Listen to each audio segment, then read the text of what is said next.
అంటే ఇది చేస్తే ఏదైనా ప్రభుత్వ ఉద్యోగ అవకాశాలు వస్తాయనా? లేకపోతే మానిటరీ బెనిఫిట్స్ ఏమన్నా వస్తాయా అసలు?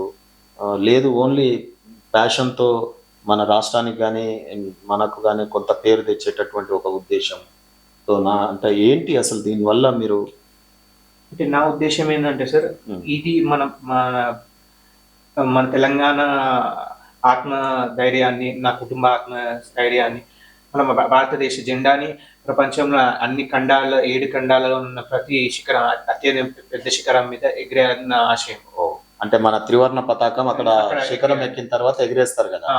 సో, అది మిమ్మల్ని ఇన్‌స్పైర్ చేసింది. అవును సార్. ఓకే. ఓకే. నా జీవిత లక్ష్యం ఇది.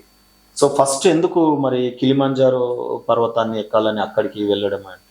సో, సీరీస్ అంటే ప్రపంచంలో ఎన్నో ఎత్తైన శిఖరాలుంటాయి గదా! అవును సార్. సో, అక్కడి నుండి మీ యాత్ర ఉద్దేశ్యం ఏంటి?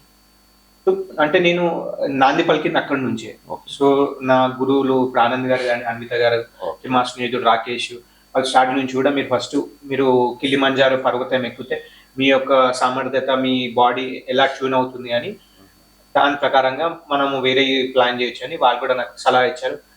నేను కూడా సొంతంగా నేను కూడా రిసర్చ్ చేశాను.